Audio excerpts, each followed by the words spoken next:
네, 오늘은 최근에 거래처 대표님들이 많이 물어보시는 이 횡령과 관련돼서 한번 같이 살펴보도록 하겠습니다. 배우 황정음 님이 본인이 100% 가지고 있는 지분을 갖고 있는 겁니다. 그런 법인의 자금을 갖고 왔는데 이게 횡령 혐의로 재판에 넘겨진 그런 사건입니다. 이게 도대체 왜 잘못된 건지, 어떤 포인트에 잘못이 있는지 그 부분에 대해서 같이 한번 살펴보도록 하겠습니다. 이 사건 자체를 제가 판단할 수 없죠. 그러니까 유사한 판례를 통해서 같이 살펴보도록 하겠습니다. 이 황정음님, 이분은 43억을 그 법인에서 인출한 거예요. 이 인출한 43억 중에 42억을 암호화폐에 투자했습니다. 이게 잘못된 건가요? 이 상황 자체가 사실 잘못된 건 아닙니다. 법인이 충분히 암호화폐에 투자할 수 있어요. 근데 내가 법인을 갖고 있는데 암호화폐에 투자하고 싶다고 해서 국내 거래소에 가서 계좌를 만들려고 하잖아요? 안 만들어줍니다. 그래서 개인으로 넘긴 다음에 개인이 투자하는데 이걸 법인이 투자하는 형식으로 법정 요건만 갖추면 당연히 가능할 겁니다. 이 황정음님은 22년도에 최초로 한 7억 원을 법인 돈을 갖고 온 거죠. 그리고 가지급금 형식으로 기록해 둔 겁니다.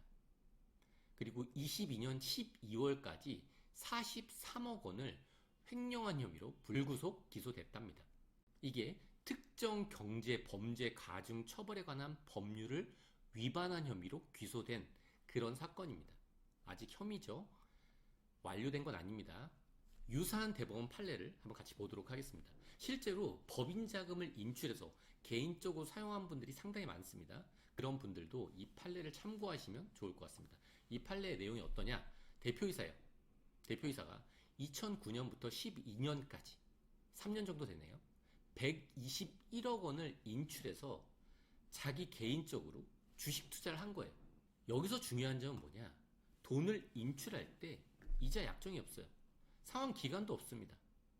법인 돈의 상당히 중요한 부분이겠죠. 그걸 이사회 결의 없이 인출했어요.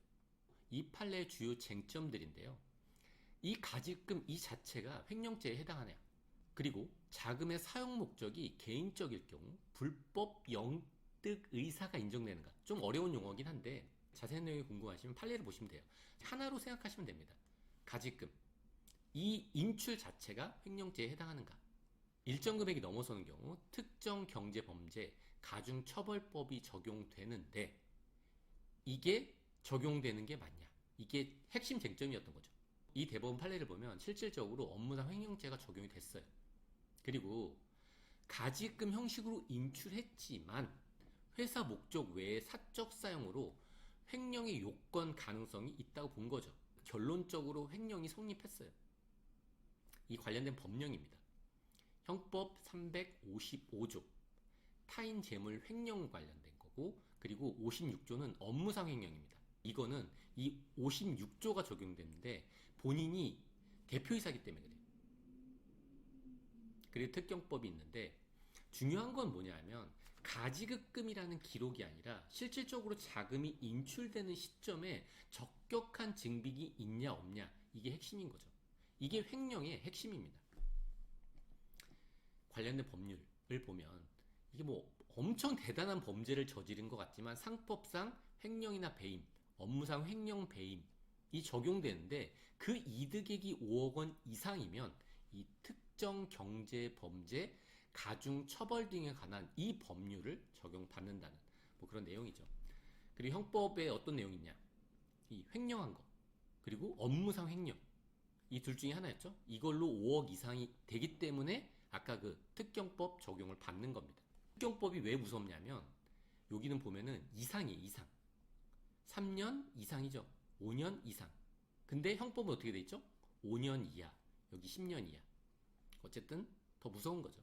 5억이 넘으면 더 무서워질 수 있다. 그리고 더 무서운 게 바로 이거예요.